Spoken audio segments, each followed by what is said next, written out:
So after talking about three problems facing Canada economy, manufacturing decline, widening labor productivity gap, and also insufficient in infrastructure investment.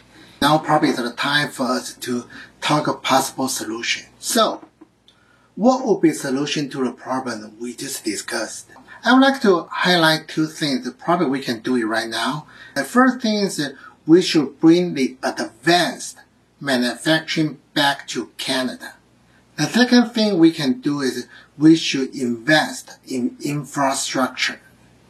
However, due to the reasons that I will talk about later, it will become clear that none of the two things Canada can do it alone.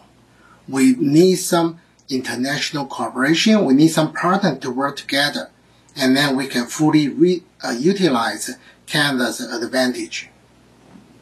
So the first thing we can do is we have to bring back the advanced manufacturing. Advanced manufacturing is a specific term. So in the general sense, it means we need to bring up those sophisticated or more value-added manufacturing back to Canada. An advanced manufacturing model actually refers to a specific model. It not just talk about public sector or private sectors, and not just talk about large firms or private firms, and not just talk about like research institute and universities. Instead, it talk about some kind of a partnership between public and private sectors, large firms and small firms, and research institute, startups, and financial sectors. Before that, I probably need to explain a little why we need to bring up advanced manufacturing. The reason is that if you look at the venture capital investment, over the past 5 years, because of living costs in Silicon Valley and San Francisco keep increasing, we see that a lot of venture capitalists start to invest in countries like Canada, especially in Toronto, invest a lot in Toronto, and also Ontario, obviously, and also in Seattle. Of course, on the one hand, it's good because the VC money really help our startups. Like, for example, in Waterloo, because of our research in motions, now a lot of people just leave research in motion and then to have spin-off, to have startup now, and then now become a very successful startup area there. Have a lot of incubator and a lot of VC investment there. It was good. It was good. But it also has one consequence. Most VC only lasts for 10 years period.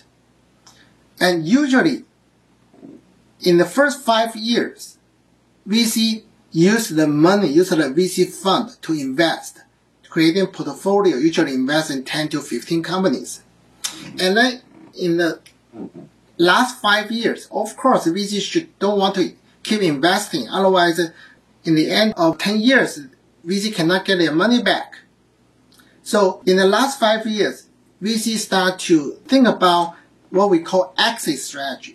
The so-called exit strategy, meaning VC want to push startups to either sell to large firms or do an initial public offering, meaning list in the stock market so they can get the money back.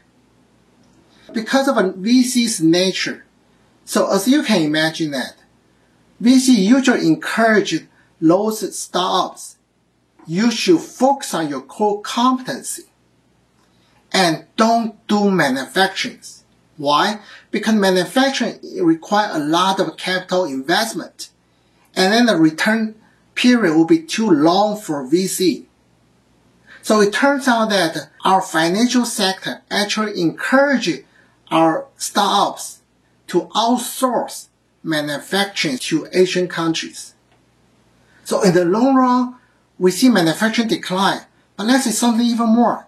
Now a lot of innovation require design and manufacturing together. And now because we outsource manufacturing, which also damage our innovation abilities.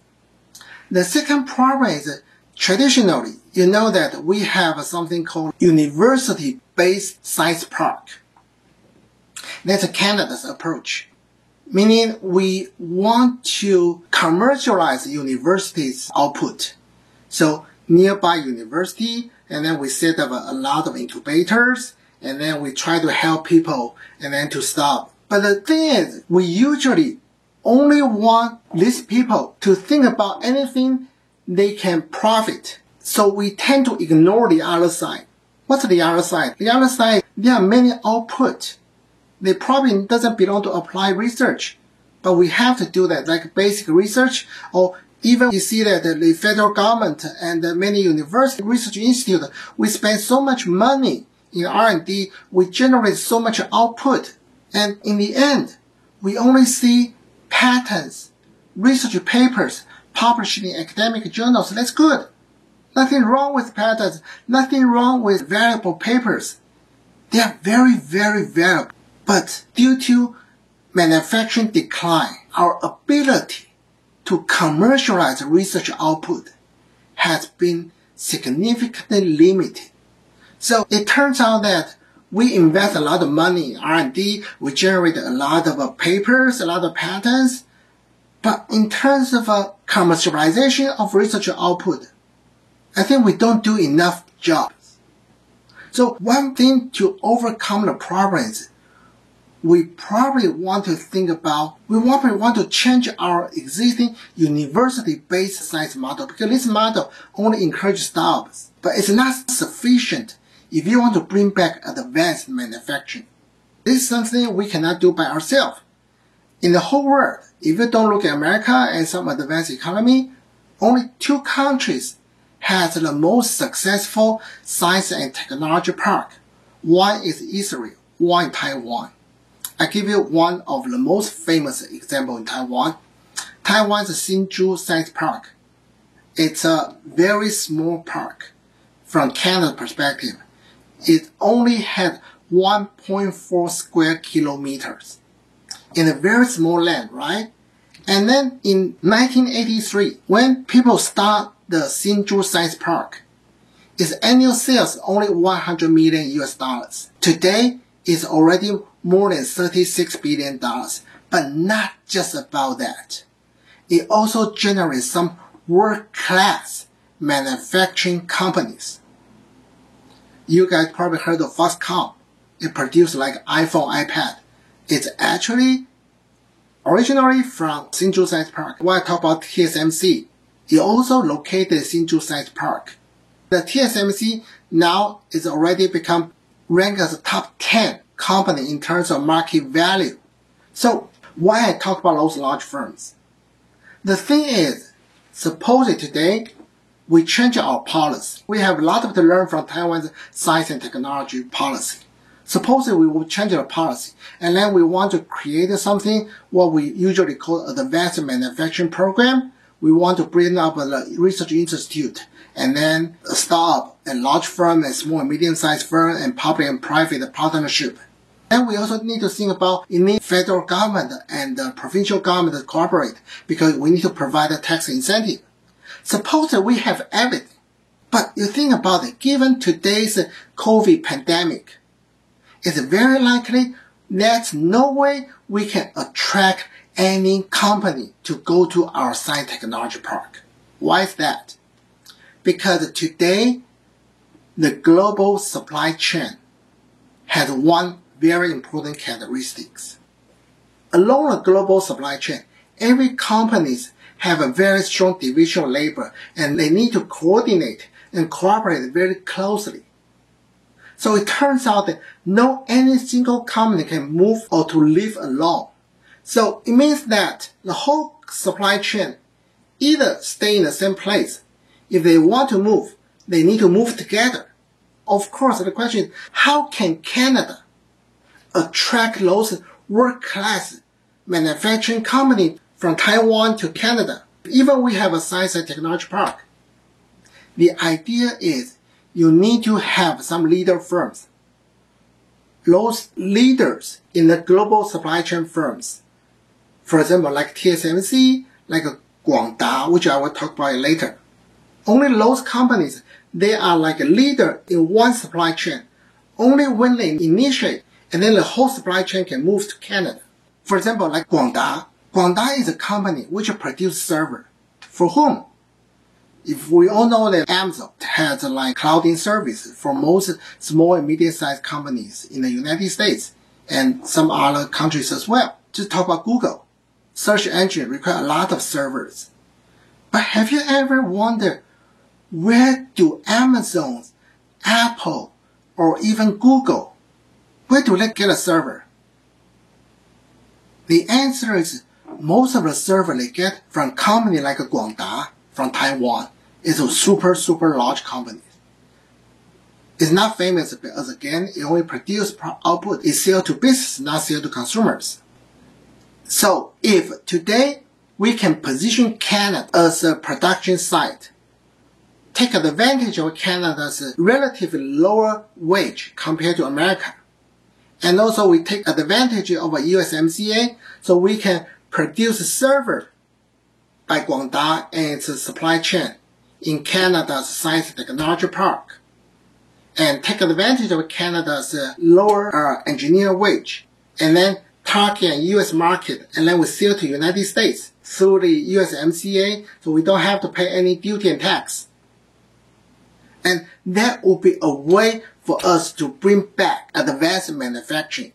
We can talk more about the details if you are interested. But the whole idea is this is something we can do now. If our federal government, provincial government, we can change our thinking model. We can change our policy. And then we can create a science and technology park in Canada. Work with Taiwan and then attract foreign direct investment. And then because they are ICT, they can reduce the labor productivity gap between Canada and United States, which can create jobs, which can bring up a high wage, good jobs, and which can also offer provide some safeguards for our national security. So this is the first thing probably we have to do. The second thing we need to do is we need to invest in infrastructure. So one thing we have to know that if Canada want to change the current status, we don't want to always rely on primary goods and resource-based goods for export. One thing that's necessary is we need to rely on technology and human capital. So one way we have to do is we have to invest in infrastructures. And then to link Canada and the United States. For example, we need to high-speed train from Quebec, Montreal, and then to Toronto, and then to Waterloo, and then eventually can link to United States, eventually can link to Boston and link to Washington DC. This will bring us a different kind of jobs. What do I mean by different kind of jobs? As I said, advanced manufacturing is a very good idea. Create value, create jobs, and then also reduce the labor activity gap between Canada and the United States, and also attract foreign direct investment. And so we can become internationally competitive again. However, advanced manufacturing usually require like high-skilled laborers, high-paid jobs. But the reality is we still have a lot of people in Canada. They are blue-collar workers. Maybe they don't have the skill to be classified high-skilled workers. And we also need to create a job for these people. So investment in infrastructure cannot just contribute to Canada transform our country to large economy and create a single labor market, but also can create jobs for both skilled laborers and unskilled laborers. I know that a lot of people will think about now because of our bailout from pandemic, so the government has a very high deficit, so we don't have enough money. So my suggestion is we should work with Japan. Why? Japan has the most advanced high-speed train technology in the world. And also I personally have a contact with Japan's Prime Minister and Hitachi's CEO. They all agree these ideas. So if we agree, we can use the form of joint ventures. Meaning we and Japan, Canada and Japan, we have, and then we organize a company to build a high-speed train, to invest in our infrastructure.